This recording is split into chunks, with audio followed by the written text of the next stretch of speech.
ನಮಸ್ಕಾರ ಗೆಳೆಯರೇ, ತಮ್ಗೆಲ್ರಿಗೂ ಪ್ರಜಾ ಇನ್ಫೋ ಚಾನೆಲ್ಗೆ ಸ್ವಾಗತ. ಸೊ ಗೆಳೆಯರೇ, ಇಂಡಿಯನ್ ಏರ್ ಫೋರ್ಸ್ ತನ್ನ ಫ್ಲೀಟ್ ಅಲ್ಲಿ ಈಗ ಬಹಳ ಸ್ಪೆಷಲ್ ಆಗಿರುವ ವೆಪನ್ ಅನ್ನ ತಗೊಂಡ್ ಬರ್ತಾ ಇದೆ.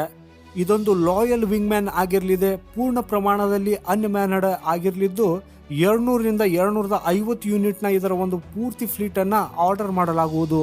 ನಿಮ್ಮ ಮಾಹಿತಿಗಾಗಿ ಹೇಳೋದಾದ್ರೆ ಇದನ್ನ ಕ್ಯಾಟ್ಸ್ ಅಂತಾನು ಹೇಳಲಾಗುತ್ತದೆ.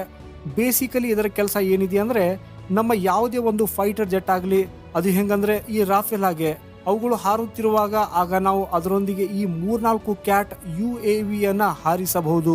ಈ ಪೂರ್ತಿ ಪ್ರೋಗ್ರಾಮ್ ಅನ್ನ ನಮ್ಮ ಭಾರತದ ಕಂಪನಿ HAL ರನ್ ಮಾಡುತ್ತಿದ್ದು, ಈ ರೀತಿಯ ಟೋಟಲ್ 2 ಡಿಸ್ಟೆನ್ಸ್ ಕ್ಲಾಸಸ್ ನ UCAVs ಅಂದ್ರೆ ಅನ್ಕ್ರೂಡ್ ಕಾಂಬ್ಯಾಟ್ ಏರಿಯಲ್ ವೆಹಿಕಲ್ಸ್ ಅನ್ನ ತಯಾರಿಸಲಾಗುವುದು. ಹಾಗೂ ಇದರಲ್ಲಿ ಅಫೆನ್ಸಿವ್ ಅಂಡ್ ಡಿಫೆನ್ಸಿವ್ ಆಪರೇಷನ್ಸ್ ಅನ್ನೋ ಹೆಸರಿನ 2 ಕೆಟಗರಿಗಳು ಇರಲಿವೆ. ಸೊ ಇವೆರಡು ಏನು ಅನ್ನೋದನ್ನ ಈಗ ನಾನು ನಿಮ್ಗೆ ಹೇಳ್ತೇನೆ. ಸೊ ಗೆಳೆಯರೇ, ನೀವು ಹೀಗೆ ಅಂದ್ಕೊಳ್ಳಿ, ನಮ್ಮ ಫೈಟರ್ ಜೆಟ್ ರಾಫೆಲ್ ಹಾರುತ್ತಿದೆ, ಆಗ ಅಫೆನ್ಸಿವ್ ಕ್ಯಾಟ್ಸ್ ಅನ್ನ ನಾವು ಅಲ್ಲಿ ಡಿಪ್ಲಾಯ್ ಮಾಡಿದ್ದೀವಿ ಅಂತ. ಇದು ಫೈಟರ್ ಮಿಸೈಲ್ ಅನ್ನ ಹೊಡೆಯುವುದಲ್ಲದೆ ಅದರ ಜೊತೆಗೆ ಈ ಅಫೆನ್ಸಿವ್ UCAVಯು ಮಿಸೈಲ್ ಅನ್ನ ಫೈರ್ ಮಾಡಿ ಶತ್ರುಗಳ ಪೂರ್ತಿ ಇಲಾಖೆಯನ್ನ ನಾಶ ಮಾಡಿಬಿಡ್ತದೆ. ಅದೇ ಡಿಫೆನ್ಸಿವ್ ಕ್ಯಾಟ್ ನಮ್ಮ ಹತ್ರ ಇದ್ರೆ, ಆಗ ಅನ್ಕೊಳ್ಳಿ ನಮ್ಮ ಫೈಟರ್ ಜೆಟ್ ಹತ್ತಿರ ಯಾವುದೇ ಒಂದು ಮಿಸೈಲ್ ಬರ್ತಾ ಇದ್ರೆ ಈ ಕ್ಯಾಟ್ ಸ್ವತಃ ಆ ಮಿಸೈಲ್ ಅನ್ನ ತನ್ನ ಹತ್ತಿರ ತೆಗೆದುಕೊಳ್ತದೆ. ಯಾಕಂದ್ರೆ ಇದು ಅನ್ಮ್ಯಾನಡ್ ಆಗಿರುವುದರಿಂದ ಯಾವುದೇ ಪ್ರಾಣ ಹಾನಿಯೂ ಇದರಲ್ಲಿ ಸಂಭವಿಸುವುದಿಲ್ಲ. ಸೊ ಇದು ಬಹಳಷ್ಟು ಯೂಸ್ಫುಲ್ ಆಗಿರಲಿದೆ. ಈ ರೀತಿಯಲ್ಲಿರುವ ಸುಮಾರು 200ರಿಂದ 250 UCAVsಗಳು ಭಾರತದ ಫ್ಲೀಟ್ ಅಲ್ಲಿ ಆದಷ್ಟು ಬೇಗ ಲಾಂಚ್ ಆಗಲಿದೆ. ಇದರ ಎಲ್ಲಕ್ಕಿಂತ ದೊಡ್ಡ ಪ್ರಯೋಜನ ಎಂದರೆ ಇದರ ಸೈಜ್ ಬಹಳಷ್ಟು ಚಿಕ್ಕದಾಗಿದ್ದು ಇದು ರೆಡಾರ್ನ ಹಿಡಿತದಲ್ಲಿ ಬೇಗ ಸಿಕ್ಕಾಕಿಕೊಳ್ಳುವುದಿಲ್ಲ.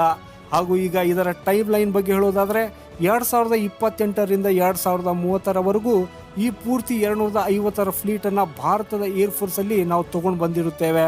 HAL ನ ಸೈಂಟಿಸ್ಟ್ ಅವರು ಇದನ್ನ ತಯಾರಿಸುತ್ತಿದ್ದಾರೆ. ಆದರೆ ಇಂಡಿಯನ್ ಏರ್ ಫೋರ್ಸ್ ಇದಕ್ಕೆ ಪೂರ್ಣ ರೀತಿಯಲ್ಲಿ ತನ್ನ ಸಪೋರ್ಟ್ ಮಾಡುತ್ತಿದೆ, ಪೂರ್ತಿ ಕಮಿಟ್ಮೆಂಟ್ ಅನ್ನು ಮಾಡ್ತಿದೆ. ಯಾವುದೇ ರೀತಿಯ ತೊಂದರೆಗಳು ಬಂದರೆ ಆಗ ಇಂಡಿಯನ್ ಏರ್ ಫೋರ್ಸ್ ಅವರು ಇದಕ್ಕಾಗಿ ಅಡಿಷನಲ್ ಖರ್ಚು ಮಾಡುವುದಕ್ಕಾಗೂ ತಯಾರಿದ್ದಾರೆ.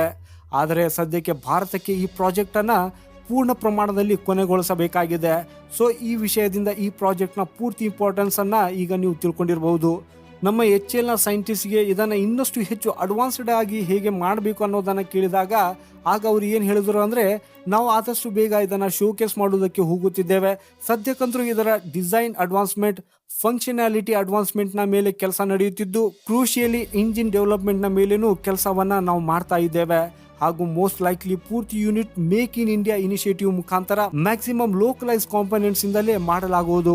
ಹಾಗೇನೆ ಮುಂದೆ ಅವರು ಏನು ಹೇಳಿದರು ಅಂದ್ರೆ, ಇಂಡಿಯನ್ ಏರ್ ಫೋರ್ಸ್ಗಾಗಿ ಲಾಯಲ್ ವಿಂಗ್ ಮ್ಯಾನ್ ಪೂರ್ಣ ರೀತಿಯಲ್ಲಿ ಗೇಮ್ ಚೇಂಜರ್ ಸಾಬೀತಾಗಲಿದೆ ಅಂತ. ಯಾಕಂದ್ರೆ ಇದು ಪೂರ್ಣ ರೀತಿಯಲ್ಲಿ ಅನ್ಕ್ರೂಡ್ ಇರೋದ್ರಿಂದ ಈ ಆಟೋನೋಮಸ್ ಏರ್ಕ್ರಾಫ್ಟ್ ಪ್ರಾಮಿಸ್ ಮಾಡ್ತದೆ. ಹಾಗೂ ಏರಿಯಲ್ ವಾರ್ಫೇರ್ ಅಲ್ಲಿ ಇದು ಪೂರ್ಣ ರೀತಿಯಲ್ಲಿ ಒಂದು ದೈತ್ಯಾಕಾರದೇ ಆಗಿರಲಿದೆ. ಆದಾಗ್ಯೂ ಇದರಿಂದ ನಮಗೆ ಬಹಳಷ್ಟು ಹೆಮ್ಮೆ ಅನಿಸಬೇಕು. ಯಾಕಂದ್ರೆ ಇಂತಹ ಹೊಸ ಇನ್ನೋವೇಟಿವ್ ಆಯುಧಗಳು ಆದಷ್ಟು ಬೇಗ ಈಗ ನಮ್ಮ ಇಂಡಿಯನ್ ಏರ್ ಫೋರ್ಸ್ ಅಲ್ಲಿ ಸೇರಿಕೊಳ್ಳೋದಕ್ಕೆ ಹೋಗುತ್ತಿದೆ. ಸೊ ಪ್ಲೀಸ್, ನಿಮಗೆ ಈ ವಿಡಿಯೋ ಇಷ್ಟವಾದರೆ ಒಂದು ಲೈಕ್ ಮಾಡಿ ಹಾಗೂ ಜೊತೆಗೆ ಕಾಮೆಂಟ್ ಅಲ್ಲಿ ಜೈ ಹಿಂದ್ ಬರೆಯೋದನ್ನ ಮರೆಯದಿರಿ. ನಮಸ್ಕಾರ.